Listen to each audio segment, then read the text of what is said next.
मीरपुर ने जितने भी लोग कौन मैं सारे की खास कर जेड़े इस सिलसिला फिरदौसिया ने मनने वाले निकी जी रिक्वेस्ट करना बल्कि हुक्म देना फटाफट गड्डी बाहर कड्डो मोटरसाइकिल पर टाकी मारो। ए जवान चौधरी रुखसार जेड़ा बर्मिंघम तो गया इसने कार लोड़ो कुथाया घरै ने बाहरों गुजरो टोपी लाओ मुंडी नीचे करो तो मुड़ी आखो तेरे पर सत सलाम तेरे वालदैन पर सलाम। कुत्ता कलाना बटेरा कलाना तितर कलाना दादा ने टूबे चुक्का मारे दबाना वो भी इंग्लैंड अच्छी है। इस कौम विचों ही जो जना कोई पैदा हो गया मेरी जिंदगी विच तो फिर इतनी बात करी गिनो ये सैयद है ये चौधरी है ये राजा है।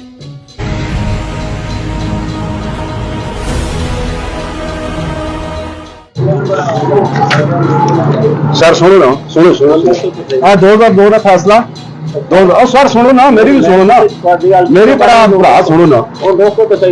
नहीं नहीं नहीं नहीं हाईवे नहीं जनाब मेरी ना ਤੁਹਾਡੇ ਕੋਲ office of the executive engineer highway division Jhelum Qazi Faez Isa 13/10 से 2023 the 3-member bench headed by Chief Justice Qazi Faez Isa head the appeal Sindh high court ने ठीक है। काजी फाइज ईसा साहब पूरे पाकिस्तान में चीफ जस्टिस हैं उन्होंने now during the hearing the CJP observed the taxes levied by the cantonment board are both unconstitutional and in contradiction with the transparency। मैं अगर भी 20 साल पहले मैं अभी उर्दू में बात करता हूँ बन रहा है 20 साल पहले मेरी 22 साल 24 साल उम्र थी जब मैंने ये बंद किया था दरिया से रोड निकली थी उस वक्त भी मैंने इसीलिए ये बंद किया था कि ये इलीगल है और गैर कानूनी है। आज फिर और मैं ये टाइम देता हूं आपको कि ये इलीगल है अनकॉन्स्टिट्यूशनल है इसको बंद कर दें ठीक है। अगर ये चलाएंगे तो बात दूर तक जाएगी। मैं जो इस मुल्क का कानून है उस कानून के मुताबिक बात करूंगा कोई भी इलीगल बात नहीं करूंगा। अनकॉन्स्टिट्यूशनली का ये मेरा मुल्क है मेरे फैसले चलेंगे। काजी फाइज ईसा का और ये 2002 का जो हमारा फैसला जो हमने ये बंद किया था ये वो भी इसके साथ है ठीक है मेरा भाई। ये आप रखें जो भी आपका हेड है कंटोनमेंट बोर्ड का उन्हें दें। मैं 9 महीने पहले आया था जो लेडीज थी head of the cantonment board उनसे मीटिंग करके गया था कि ये ना लगाए। हमारे बाप दादा 500 फुट मेरा परदादा सारा खानदान मेरा पानी में डूबा हुआ है उधर जमीनें दी है हमने। हम मुजाहिद हैं पाकिस्तानी है हमारा ये हक बनता है कि हम अपने हक के लिए लड़े। नहीं दफ्तर नहीं है मैं इधर मैं मुझसे जिसने बात कर रही है मुझे बुलाएगा मेरे घर आ जाएगा। मैं इधर नई आबादी बिहार में रहता हूँ और मैं ओरिजिनली कश्मीर का हूँ और यूके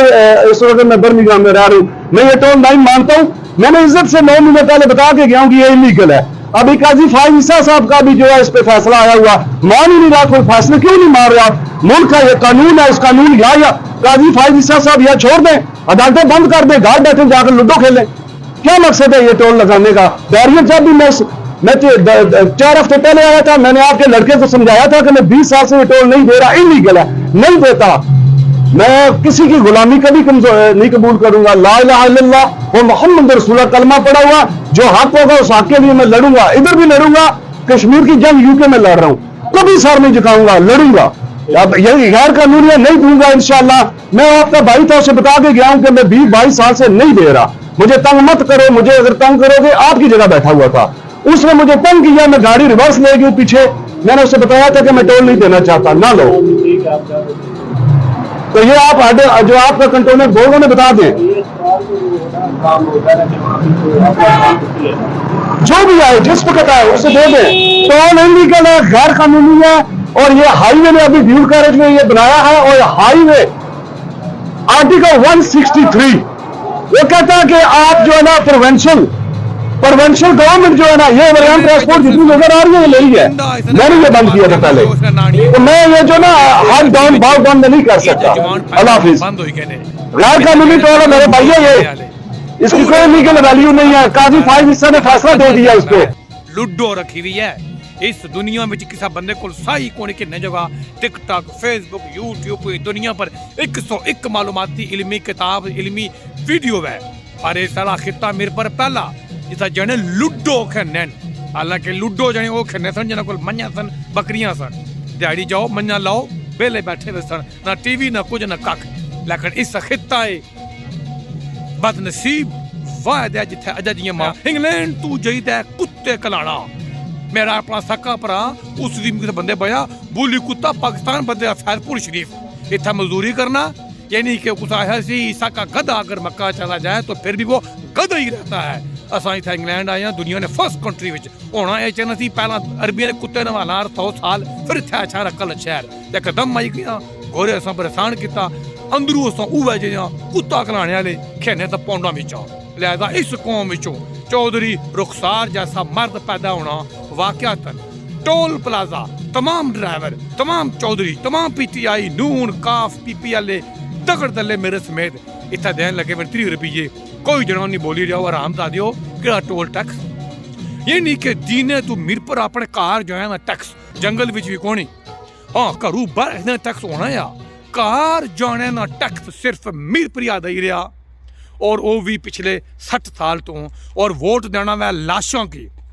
जितने इतने उम्मीदवार MLA ने चाहे वो हारी गए चाहे जुत्ते वे सब तो सब बदमाश नंबर 1 बदमाश जुत्ते पाने वाले बुज़दिल अवलदार तीसी करने वाले फोते पोश इस फोते पोश की दुनिया में अगर चौधरी रुखसार पैदा हो गया मैं भी इस जने की एक बार मैं सब तो पहला मुंडू झुका के सलाम पेश करना जने ना पुत्र है होए कुर्बान जा तेरे माँ बाप पर जिन्ना असा मेरे पर न शहर ने लोगों की एहो मर्द दिता मेरे अहले फिरदौसिया सिलसिले दोस्तों अगर तुम गैरत आया इस जने की मजबूर करो नेक्स्ट इलेक्शन में जिंदा लाशां और रुखसार चौधरी वह तुसाना खड़ी आला चौधरी मामा अरशद वह सुल्तान महमूद वह उसने मुकाबले खलने वाले वहन अरका नंबर 2 नहीं लाश चौधरी मजीद वह उसने मुकाबले खलने वाले 2 नंबर माड़ी पार्टी ने वहन और डडियाल तू या कोटली तू उन्होंने सारिया की जुत्ती थले रगड़ी दे वोट चौधरी रुखसार की दियो क्यों हालांकि उसने देना नहीं क्योंकि गैरतमंद को वोट देना या अज चौधरी रुखसार मैं जा गया मूड कुछ होर सी दिल खुश कर देता या लिहाजा मैं अज पहली बारी एलिया ने मेरे पर नहीं आवाम की सलाम पेश करना जितना कोई जना ये जगह बर्मिंगम तो गया बर्मिंगम वाले हो चौधरी रुखसार ने रिश्तेदारों रोटी खाने वाले हो कणक मकाने वाले हो मैं तुसा की भी सलाम पेश ना करना भी तुस सियाने हो ता करना ये थोड़ा रिश्तेदार है पुत्र गाने उन्होंने पुत्र कम चंगे करसो तो दुनिया पूरे खानदान की चंगा आखसी माड़े करसो पूरे खानदान गाली करसन चौधरी रुखसार जैन पुत्र बनया मर्द बनया आराम खोर मुल्ला मिलिट्री अलायंस की दीने टोल टैक्स जगह टैक्स जो आराम खोर बैठे हुए 70 साल तो नहीं रहे उन्होंने चैलेंज किया लिहाजा हर जगह पर चौधरी रुखसार की सपोर्ट की जासी बल्कि हर लिहाज नाल माली वै या कुल्ले वास्ते वै वो असंग दोस्त भी हैं मैं अज बहुत खुश हाँ पहली बारी ये मैं जहाँ तक कि वरना माड़ियाँ अखां च मोतिया आई गया कि इस पूरी धरती मिरपर विच कोई नौजवान बाहर निकला कोई नहीं मास यूनिवर्सिटी च नौजवान हर रोज घुलन लेकिन क्या मजाल है नाल 1 मील थल्ले चीफ जस्टिस हाई कोर्ट नहीं बाइक नाल पर कोठी बन लगी भी 60 करोड़ नहीं क्या मजाल है इन बेशर्मा की याद छाले तलबिल मन के जुल्ला उत्थे पूछो उसने को आराम खोरा तू केड़ा चीफ जस्टिस है ओए अंग्रेजी तू फैसले लिखन लगे हैं थोड़े प्यू की उर्दू को लिखन लगी भी लेकिन सवाल नहीं पता होना इत्थे न पढ़ाकूस रट्टा मारका सिर्फ ता पन्ना चपरासी बना क्लर्क बना या मैं बरकात भर्ती भी हाँ या भुआ अच्छा इंग्लैंड तू तो इंग्लैंड लगा जा ताकि इतने टैक्सी करे तो भंड तो वैसी दे कोई जुबान नजर नहीं आई रहा पिछले 25 साल तू मैं खुर्दबीन लाई रखी है कोई माँ जमै पुत्र कोई खलते आ आज तो मजबूरी था ही गया मजबूरी भेजी भेजूड़ा इतना मारे जी 12 लाख रुपया इंग्लैंड बैठे आ पर जेडे पिछे बैठे भी हो तुस तो बाहर निकलो ना कुत्ता गड्डी रखी हुई तो एवं ही उच्ची पुल मुछां चू कल लगे वे बाल पट्टी दे ओ कोई या करो शर्म करो 12 लाख इतने पठान बैठे होना हूँ थोड़ी KP की लिया थोड़ी मिट्टी पट्टी वैर और लाशो बाहर निकलो अस बैठे हुए को पैसे लाने का तैयार रकम करने का तैयार हो लिहाजा चौधरी रुखसार मेरा भरा तो अल्लाह खुश रखे तो कि बरतानिया तो ऑल वे थ्रू सलाम मेरे जितने भी दोस्त हो अगर गैरत है हालांकि है कोई नहीं है गैरत वैर मरा तुम विलक शहर ना करो कुत्ते वाला शहर कर सो दांदे वाला शहर कर सो मेरा नो कर लगे अगर गैरत है इस जने के फ़ोन करो इसे शाबाशाह हो और इसकी बनाओ अपना लीडर वो कम बिजली ना वह वो मंगला डैम ना वह मावदिया ना वह गैरतमंद मामा ने पुत्रों की सपोर्ट करो बेशर्मो और कब तक ना लाशों की ब्रिस्टर मजीद हारे में वहन जितने में वहन ये सब टाउट ने क्या पुलिस ने क्या फौजी हवालदारा ने जने पैदा करना हो जने तो जना कोई पैदा वह तो उसे मगर हो जो